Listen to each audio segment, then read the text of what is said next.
सरकार के जो फार्म लॉस जिसको ब्लैक लॉस कहिए, ड्रैकोनियन लॉस कहिए, उनके खिलाफ ये विरोध है। शास्त्री जी ने नारा दिया जय जवान जय किसान। बाद में अटल बिहारी वाजपेयी ने इसमें विज्ञान का नारा जोड़ा और हमारे अभी माननीय प्रधानमंत्री नरेंद्र मोदी जी ने भी उसको और नारे को आगे बढ़ाया। नहीं, मैं समझता हूँ कि जय जवान जय किसान का जो नारा है वो अलग है, उसको किसी और नारे से नहीं मिलता। फरवरी में बस के नेताओं ने राहुल गांधी ये कहा था कि ये सुनामी के रूप में है। जब उन्होंने अनाउंस किया लॉकडाउन तब तो हालत खराब हो गई और माइग्रेंट लेबर का उन्होंने सुनता नहीं। साथी जी रहते तो काफी परिस्थिति में परिवर्तन आता।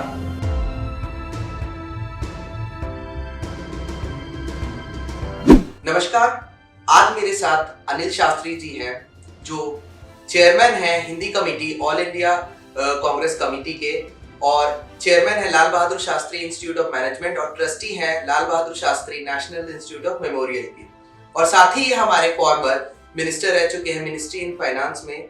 मैं आपका एक बार स्वागत करता हूं कृषि जागरण की मंच में। नमस्कार सर, तो आज जब हम बात कर रहे हैं देश में आप भी देख रहे हैं जैसे कि किसान बिल को लेके इतने तनावपूर्ण माहौल हो रहे हैं। आप जब शास्त्री जी से जब आपके पिताश्री जब किसान को लेके खेती को लेके सब पे जागरूक करते थे तो आज का जो युवा पीढ़ी जो किसान को लेके जितना जागरूक है और उस समय तो उसमें आप क्या बदलाव देखते हैं सर? देखिए, किसान तो पहले भी बहुत जागरूक था लेकिन आज ज्यादा जागरूक है। उसके बाद इस तरह के यंत्र हैं जैसे टेलीविजन है और इंटरनेट भी। आज का नौजवान जो एक किसान है स्कूल कॉलेज में पढ़ता है तो वहाँ पे भी पढ़ाया जाता है, कंप्यूटर भी सिखाया जाता है, उसको जानकारी बहुत है। और ये जो आंदोलन हम देख रहे हैं, एजुकेशन देख रहे हैं, सरकार के जो फार्म लॉस जिसको ब्लैक लॉस कहिए, ड्रैकोनियन लॉस कहिए, उनके खिलाफ ये विरोध है।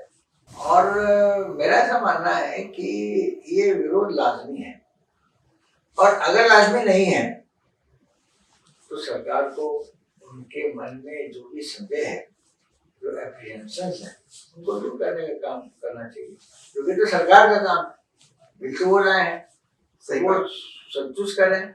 उनको जनमानस का वोट मिला है, किसानों का वोट मिला है, उसी वजह से आज सत्ता में, तो उनकी भावनाओं को नजरअंदाज नहीं किया जा सकता।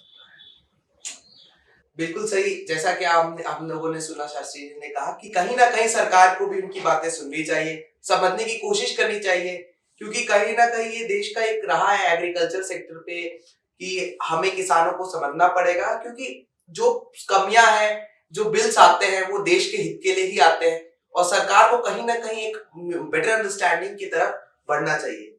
सर, जब आप शास्त्री जी देश के प्रधानमंत्री बने और उनका निधन हुआ उसके बाद मतलब जब वो देश के एक समय एक वाक्य ऐसा आया था जब मैंने सुना था एक इंटरव्यू में जब शास्त्री जी ने क्या हुआ इम्प्लीमेंट करना था कि भूखे रह के मतलब कि देश में जब लाना था तो कहा था कि पहले हमारे घर वाले भूखे रहेंगे तभी मैं देश में उम्मीद कर सकता हूँ कि वो एक दिन खाना नहीं खा पाए।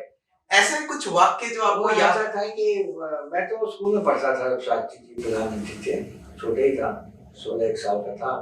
तो उस समय ऐसा हुआ कि पाकिस्तान से लड़ाई चल रही थी और अमेरिका के उस समय के राष्ट्रपति ने शास्त्री जी को धमकी दी थी और कहा था अगर आपने ये लड़ाई बंद नहीं की तो हम आपको गेहूं देना बंद कर देंगे। उस समय अमेरिका से लाल गेहूं आता था PL 480 के अंतर्गत। तो PL 480 का जो आता था तो उन्होंने ये कहा कि हम नहीं देंगे। तो शास्त्री जी को बड़ी उनको ठेस लगी और उनको लगा कि हम देश के सम्मान के साथ तो हम समझौता करेंगे नहीं। तो उन्होंने उस समय देशवासियों का आह्वान किया था कि हम हफ्ते में अगर एक समय भोजन ना करें तो हमको अमेरिका से गेहूं आयात करने की आवश्यकता नहीं रहेगी। और उसके पहले उन्होंने क्या किया, घर पे आके मेरी माँ से कहा कि मैं देशवासियों से अपील करने जा रहा हूँ, लेकिन सबसे पहले तो आज घर में खाना ना बने जिससे कि मुझे लगे कि मेरे बच्चे भूखे रह सकते हैं कि नहीं। और जब मुझे विश्वास हो जाए कि मेरे बच्चे भूखे रह सकते हैं तभी मैं देशवासियों को। तो ऐसा आपको वाक्य लगता है कहीं आपको उस समय आप भी छोटे रहे होंगे, मन कर रहा होगा नहीं खाना खा लेते हैं, छुपा के खा लेते हैं, पिताश्री को पता नहीं चले। छुपा के तो नहीं, ये था कि भूख लगी है कुछ खाना चाहिए, किचन में पहुंच जाते थे, फ्रिज खोल लेते थे पर पिताजी की डांट और माँ का गुस्सा वाला नजर। पिताजी ने कभी डांटा नहीं, बट पिताजी की हम बहुत सम्मान करते थे, और फिर उनकी बात हमें याद आती थी कि वो हमेशा कहा करते थे कि बेटे, जीवन में कभी भी अपने आप सम्मान के साथ समझौता मत करना। और हमको ये बात समझ आ रही थी कि शास्त्री जी ने जो नारा दिया भूखा रहने की, वो केवल इसलिए दिया है कि वो नहीं चाहते हैं कि भारत की जनता अपने आप सम्मान के साथ समझौता करे। वो बात हमको समझ आ रही थी। तो मतलब काफी है, क्योंकि 15 साल एक कम उम्र की आयु के अनुसार आपको उतनी बात, क्योंकि आजकल अगर हम देखें तो बच्चे ज्यादातर खाने के लिए भागेंगे या बर्गर खा ले, उस समय था भी नहीं इतना देश में, हम कह सकते हैं कि लोग कंजर्वेटिव ज्यादा थे, आज्ञाकारी भी एक ज्यादा थे, लोग सुनते थे। आज थोड़ा ऐसे हो गए हैं, कह सकते हैं टेक्नोलॉजी के साथ साथ ये भी चीजें बदल गई है, लोग इन सब चीजों में मतलब केयर फ्री एटीट्यूड कह सकते हैं आ गया है थोड़ा। तो सर आपको ऐसा, एक तो आपने वही बोला जो ताशकंद की फाइल है आपकी, मतलब उस पर फिल्म भी बनी लाल बहादुर शास्त्री की मृत्यु, लेकिन कई पहेलियां चलती है जैसे सुभाष चंद्र बोस की, लाल बहादुर शास्त्री कहीं ना कहीं एक देश में गुत्थियों में ही रह जाते हैं। तो आपको ऐसा लगता है कि नहीं, इनको सॉल्व होना चाहिए था ये पहेलियां, कहीं ना कहीं सरकार को उस समय कदम उठा के, क्योंकि जनता भी जानना चाहती है, क्योंकि एक कहीं ना कहीं गॉसिप बन जाता है लोगों के लिए, कोई कहते हैं इंदिरा गांधी ने करा, कोई कहते हैं उसने करा, कोई रशिया को ब्लेम करते हैं, तो एक ब्लेम गेम थ्योरी बन गई, लोगों के मन में कंफ्यूजन, नफरत, तनाव, ये सब लगता है। तो कहीं आपको लगता है उस समय सरकार की कमी रह गई थी कि इस पे गौर करना चाहिए था, जो आज सवाल उठा देते हैं लोग सांसद में या बड़े बाजार में एक दूसरे। सरकार गलती थी, सरकार को वहां कहना चाहिए था उस समय दूसरी सरकार से कि भाई इसको पोस्टमार्टम करा के बॉडी भेजिए। पोस्टमार्टम करा के भेजते तो पता चल जाता दूध का दूध पानी का पानी। दूसरा, यहाँ आने के बाद उनको थोड़ी सी इंक्वायरी कमेटी बिठानी चाहिए थी, तो उन्होंने नहीं बिठाई।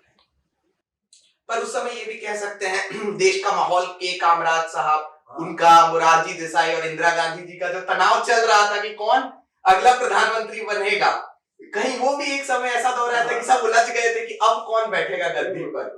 गद्दी का खेल के कारण उन्होंने कह सकते हैं कहीं इसको पीछे छोड़ दिया, और जल्दीबाजी के चक्कर में ये आज भी जो रह गया। सर तो बात करते हैं, आज आजकल आपने पढ़ा कि कोरोना वायरस जो चल रहा है उसमें लॉकडाउन में देश की अर्थव्यवस्था कहीं ना कहीं, आपने एक समय फाइनेंस मिनिस्ट्री देखा है, तो आपको क्या लगता है जो जीडीपी गिरा, जो हमारे माननीय प्रधानमंत्री मोदी जी ने करा, लॉकडाउन लगाया ऐसे ऐसे चरणों में, और आप तब भी कोरोना के केस 1 करोड़ की संख्या से पार कर चुके हैं, और देश की जीडीपी अर्थव्यवस्था भी उतनी अच्छी है नहीं, तो उसमें आपको क्या लगता है कहाँ सरकार से कमियां रह गई थी, या सरकार क्या कुछ कदम और उठा सकता था? क्योंकि आपने तो सरकार ने थोड़ा विलंब शुरू किया। फरवरी में विरोधी पक्ष के नेताओं ने, राहुल गांधी ने ये कहा था कि ये सुनामी के रूप में आने वाला है, और इसको थोड़ा सा, तो वो थोड़ा सा लाइटली लिया सरकार ने। उस समय वो ट्रम्प का वहां पे गुजरात में आप सब करने के चक्कर में उनका ध्यान था, और तब तक फैल गया। जब उन्होंने अनाउंस किया लॉकडाउन, तब तो हालत खराब हो गई। और माइग्रेंट लेबर का उन्होंने सोचा नहीं कि एक ऑटो रिक्शा वाला ड्राइवर है, वो सुबह में कमाता है, शाम को पैसे लेकर जाता है, खाना खाता है, तो वो जब दिन में लॉकडाउन में उसके पैसे कहाँ से आएंगे? सही बात है। पर सर आप आजकल, मतलब जब हुआ होगा ये माइग्रेंट कोविड क्राइसिस, आप भी टीवी चैनल्स काफी देखते रहे होंगे, जिसमें कहीं ना कहीं बहुत सारे मीडिया को कह सकते हैं कि उन्होंने सुशांत सिंह राजपूत की खबर को कहीं ज्यादा प्राथमिकता दी, और जहां माइग्रेंट लेबर को दिखाना था, जो जीडीपी गिर रहा था उस समय, अगर वो दिखाते, और जो किसानों की व्यवस्था थी, जहां आपने देखा होगा कि किसान भाई बहन शिमला मिर्च को कुचल देते थे कि उनको कहीं बिक्री ही नहीं हो रही थी, तो सर उस पे आपको, मतलब क्योंकि एक जब भारत ये गुजरा था, जब आपके पिताश्री प्रधानमंत्री थे, तो एक बार फेमाइन आया, जब एमएस स्वामीनाथन ने इस पे काम करा, ग्रीन रेवोल्यूशन, इस संदर्भ में आप क्या सोचते हैं, मतलब कि कहाँ कहाँ कमियां इस क्षेत्र में रही? देखिए, ग्रीन रेवोल्यूशन तो जो शुरू शास्त्री जी ने किया एमएस स्वामीनाथन के साथ, उसको आगे की सरकार ने तो क्रियान्वित किया। आज यही नतीजा है कि आज हमारे जो भंडार है हमारे बड़े, और कोई ऐसी बात तो नहीं, खाने की कमी नहीं है, लेकिन हमारे दूसरी कमियां हैं, हमारे कर्षण बहुत है, कर्षण को दूर किया जाना चाहिए, और इसके अलावा और बहुत सी कमियां हैं, वो उसका इस पे ध्यान देने की आवश्यकता है। तो जैसा कि हम सुन रहे हैं कि करप्शन और इन सब चीजों पे भी पहलू पे नजर रखना चाहिए। सर आज मतलब आप शास्त्री जी की कहीं कमी महसूस करते हैं भारत के लिए? कि जो लगता है कि शास्त्री जी को अगर वो रहते तो कुछ साल अगर जिंदा रहते या नहीं होते तो कहीं देश की व्यवस्था कुछ और रहती। हाँ, ये शास्त्री जी रहते तो काफी परिस्थिति में परिवर्तन आता।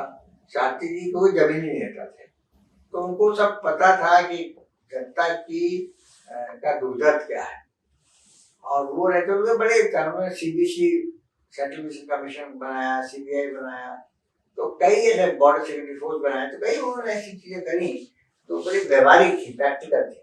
और मैं समझता हूँ कि आज हमारे देश में ऐसे नेता की जरूरत है, ऐसे नेताओं की जरूरत है तो व्यवहारिक है, प्रैक्टिकल है, हवा में उड़ने वाले नेता नहीं चलेंगे। सर आप ये और मैं ये कहूंगा कि जैसे शास्त्री जी ने नारा दिया जय जवान जय किसान, बाद में अटल बिहारी वाजपेयी ने इसमें विज्ञान का नारा जोड़ा और हमारे अभी माननीय प्रधानमंत्री नरेंद्र मोदी जी ने भी उसको और नारे को आगे बढ़ाया। तो आप इससे क्या समझते हैं कि एक ही नारे को लेके सब घसीटते जा रहे हैं या इसमें भी बदलाव आना चाहिए? क्योंकि जय जवान जय किसान नारा अपने आप गलत है, क्योंकि आप देखेंगे अटल बिहारी वाजपेयी ने इसी को कंटिन्यू किया, नारे के आगे एक शब्द जोड़ा विज्ञान, फिर उन्होंने अभी मोदी जी ने भी ये कांग्रेस सेशन में जो हुआ था, साइंस कांग्रेस सेशन में एक और आगे बढ़ा दिया इस नारे को लंबा। नहीं, मैं समझता हूँ कि जय जवान जय किसान का जो नारा है वो अलग है, उसको किसी और नारे से मिक्स नहीं करना चाहिए।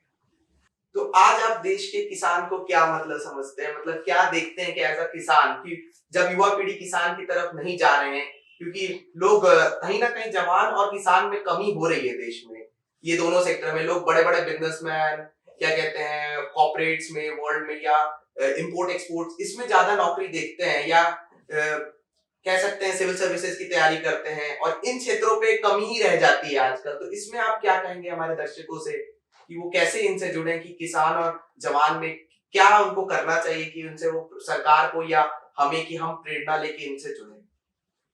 अब यही है कि इसमें देखिए बातचीत तो होनी चाहिए, बातचीत के बगैर कुछ निकलता नहीं। शास्त्री जी वह केरल गए थे, पंडित नेहरू ने उनको मिला था, वहां कुछ पार्टी में समस्या थी, वो रात भर सर्किट हाउस में मिलते रहे, सुबह समस्या का समाधान हो गया। पंडित नेहरू ने क्या फॉर्मूला लगाया तो मैं रात भर फॉर्मूला ये था, रात भर लोगों से मिलता रहा। तो जब तक मुलाकात होंगी, लोग मिलेंगे नहीं, तब तक दूसरी बातों कैसे जानेंगे। बिल्कुल सही कहा कि मुलाकात होनी और बातों को समझना भी जरूरी है देश में। तो इसी के साथ हम लेते हैं अलविदा, फिर मुलाकात होगी कभी आपसे किसी और विषय के साथ, किसी और चर्चा के साथ। नमस्कार।